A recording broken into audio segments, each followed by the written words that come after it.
It's all the above, best believe we do it better. I want the fame, the fortune, all the above. I want the checks, the moolah, all the above. From Philadelphia to New York, all the above. Man, tell them other stations they don't do it like us. I want the fame, the fortune, all the above. I want the checks, the moolah, all the above. From Philadelphia to New York, all the above. Man, tell them other stations they don't do it like us. What up? Hello. Hello. Hi, Makai. My name is Angel Marie from All of the Above podcast on PHL Radio. How are you? I'm chilling, Angel. How are you feeling? What's good with you? I'm great. I'm loving the vibes. You know. So, obviously, Kanan Stark is such an important and powerful character and figure in Power. How have you prepared yourself to embody young Kanan Stark? How have I prepared myself to embody young Kanan Stark? I mean, there was a lot of, just watching Power and watching 50 Cent interviews. And that was, just try to capture his essence, try to capture the things he did with that character, and also try to channel some of 50's mechanics, because, unpacking what he did with the character, you have to take into account how big a figure 50 himself is. So, that was a lot of the preparation that went into it. There was some, why is my light falling in? That's crazy. But there was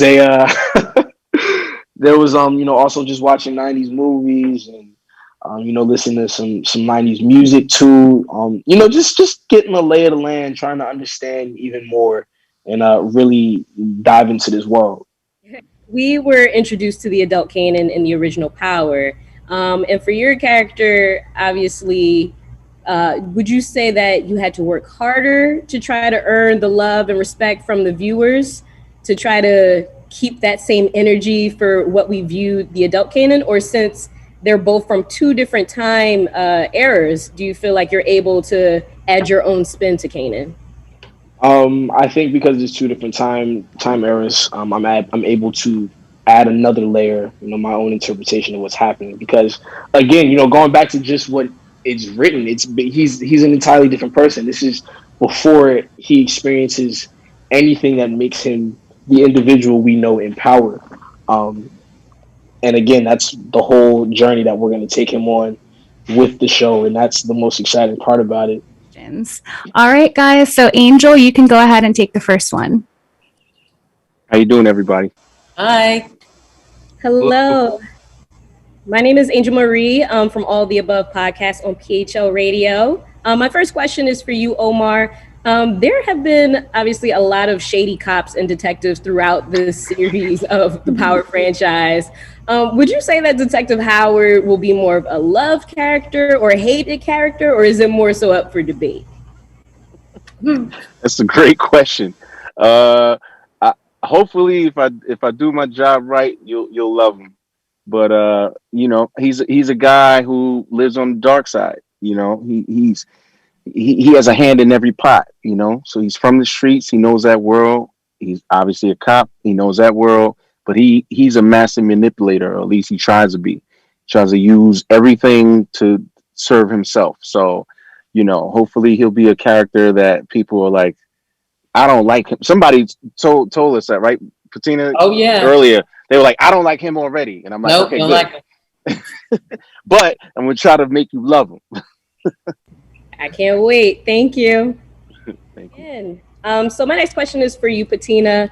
Did you learn anything new about yourself through your character portrayal of Raquel? Are there any similarities between the two of you? Oh, yeah. There are a lot of similarities. Her grit, obviously Rock's passion, her ability, her heart. She has a really big heart. And I personally feel like I have that same sort of capacity to love and to be of service to others. She's the type of woman who wants to help. She expects something whenever she asks you to do it, but she really is there. She's the breadwinner, and there's a lot of sacrifice, and she's sacrificed a lot in her life, and she's been through a lot of shit, but she's never given up on herself, and she continues to dream while still being in this situation. And she's always trying to get to the next level, and of course I can I definitely like that as well. So there are many similarities, and she loves hard. She loves her son. I know what that kind of love is. I know what it can do to you. And yeah, there's just so many similarities between us. My first question is for London. So, with your character being the big brother of Queen Pen Raquel, how would you describe the bond and relationship between both characters? It's the relationship between the two. It's a bit of a power struggle. Well, not according to Rock. Rock definitely knows she's in control, but it's a power struggle for Marvin of trying to, he wants to be in a position, but his decision making isn't always best for the overall family, and so he has to submit to Rock in that regard. But there's still love. So my next question is for Haley. Obviously, we did meet Jukebox in the original Power, and there were a lot of discoveries that were made with her character, such as her being a corrupt cop, being childhood friends with Kanan, and also revealing her sexuality as a lesbian.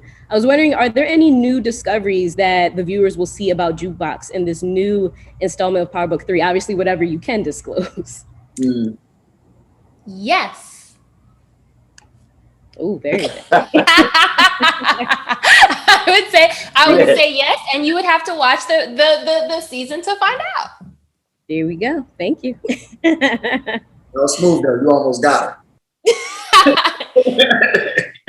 How are you, Sasha? I'm good. It's good to meet you. It's great to meet you as well. So I wanted to know, with this being the third installment of Power, how would you say that Power Book 3 will hold up against the original Power and Power Book 2 in order to keep the listeners and viewers interested and invested throughout the entire season? The listeners. Someone's gonna. I want to meet the people who are just gonna listen to it. Well, I said listeners, I said viewers.